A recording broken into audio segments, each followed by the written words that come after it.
Hi there, it's Jeanette for Whimsy Stamps. Today I have a new card for you. It is a Halloween card and it features one of the new images from the August release. This is Pumpkin Witchy, and you can see I've used a sort of no-line coloring to color her up. I've also used the new Fadoodles clear stamp set to add some doodles around the edging of the mat there, and a few other Whimsy products, and we'll get right into the coloration and then I'll show you how to create the card. So you can see that I have inked up the image with a lighter ink. So this is London Fog by Memento, so a little bit less intense than the Tuxedo Black that I usually use, and this way I can sort of have a no line coloration at the end.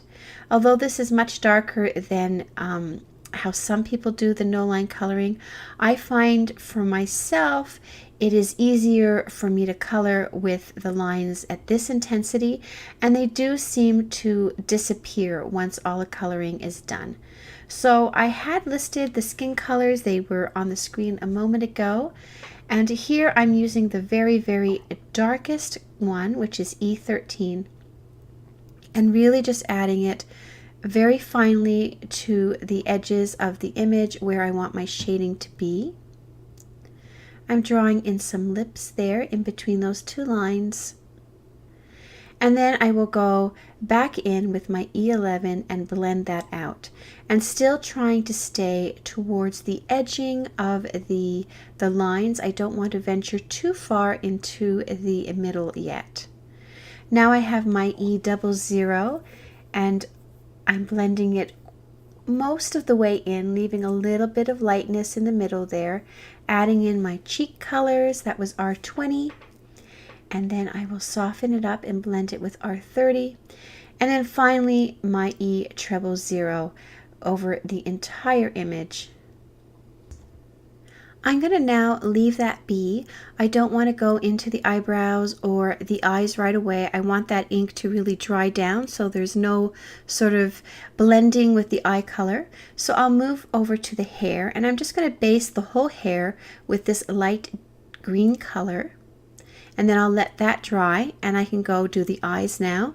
I'm using BV01 and BV04 to create the eyes, and then I'm taking my Copic black multi-liner. This is a 0.03 multi-liner, and I'm going to deepen up her eyelashes and the pupil of her eye here.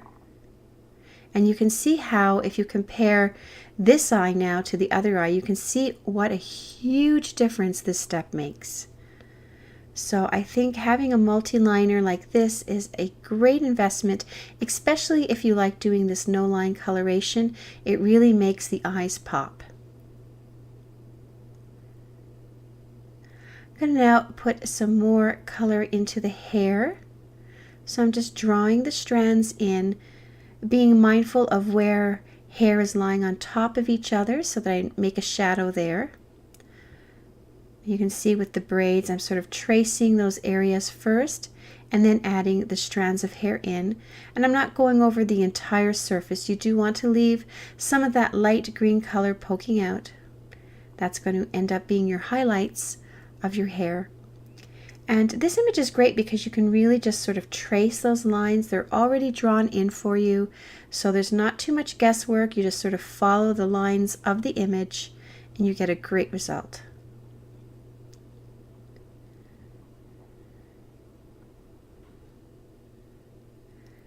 Going to work on the hat now using some cool gray shades here, sort of working in reverse with the darker first and then the lighter, just because it's a smaller area and I do want it to be a little bit darker than the rest of the hat.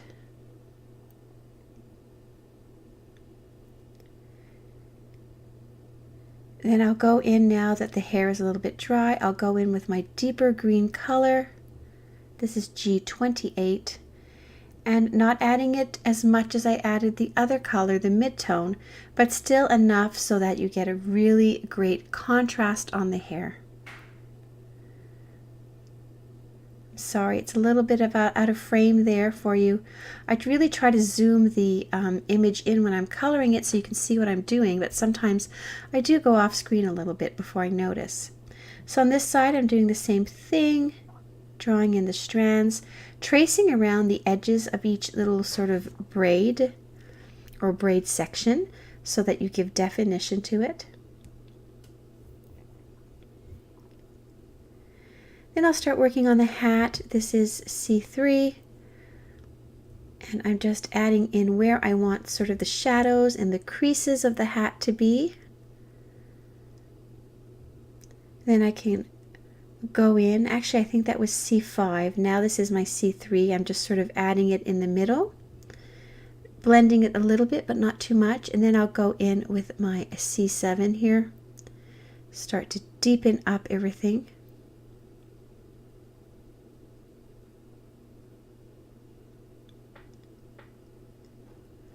So don't be afraid to sort of add little creases and folds where there's none drawn. Just sort of follow the line of the image and then just go beyond it a little bit, and you add little creases and folds, and it makes the hat look sort of old and not perfect. I'm going to do the patch with some purple colors. So the two colors that I used for the eyes, and then just a middle one in the middle there just to make it a bit easier to blend.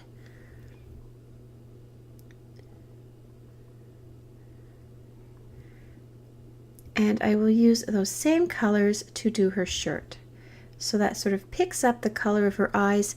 It's not a lot of eye area that I colored in the purple, but by coloring her little dress and the patch on her hat the same color, it sort of brings it out. And you can see that when I start adding the darker colors like this one here, you're going to see that the lines, because they're stamped in a lighter ink, they tend to sort of disappear, and you don't see them as much as if I had stamped them with a dark ink, like a black ink.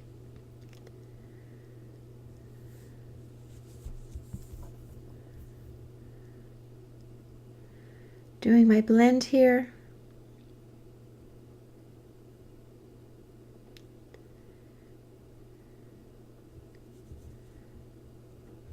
Trying to make sure that everything is nice and smooth, and using a light touch because I really don't want it to go outside the lines.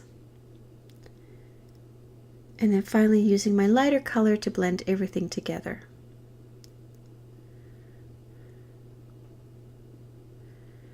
I'm going to use a little N3 and N1 here, just on the collar to give it a little bit of definition. For the pumpkins, I'm starting out first with a yellow color. This is a yellow-red color. And then I will start adding more orangey colors, working from the bases of the pumpkin upwards and sort of tracing those lines that are there.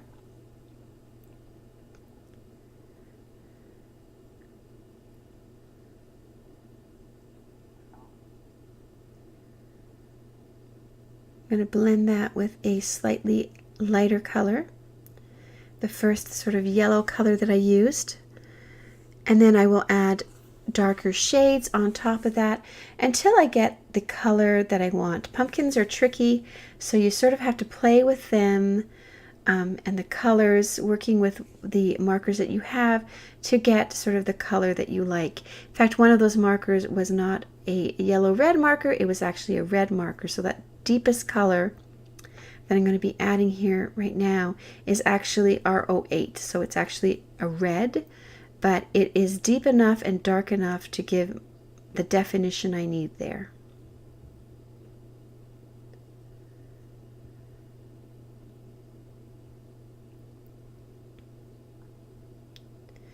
So that's almost done now. I can just start blending a little bit. I don't want those harsh lines where it's lighter. I want it to blend gradually, so I'm blending with my lighter colors. And finally my lightest color here until everything is blended away and looks nice and diffuse. I will draw in a few of those lines again with my darker marker because they were lost a little bit when I was blending.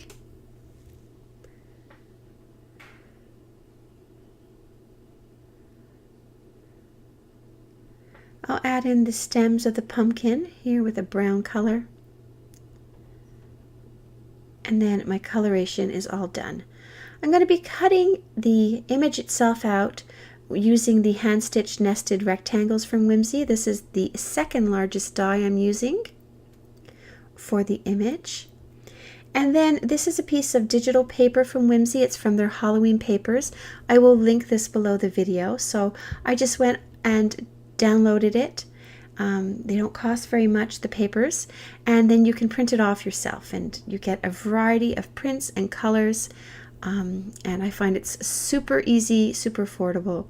Now I'm going to be using these new clear stamps, the Fadoodles, and these are just sort of like doodle lines.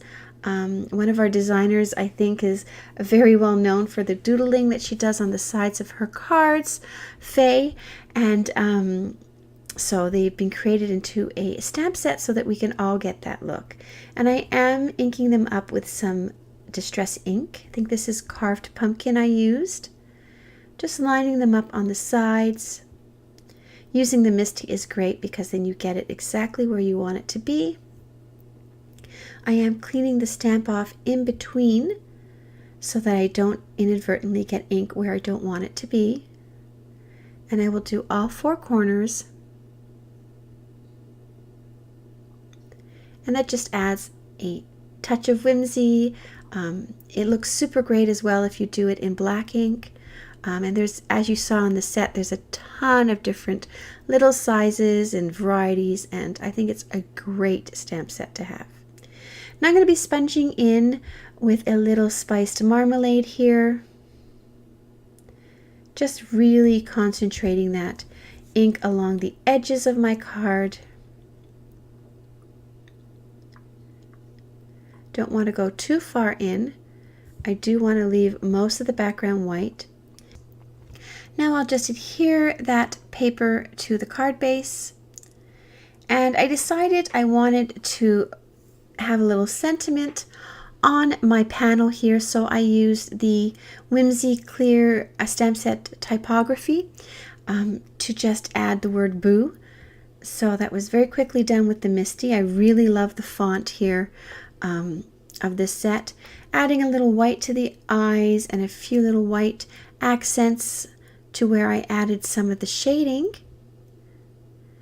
And not forgetting the little ties in her hair. And I can then adhere that to the front of my card.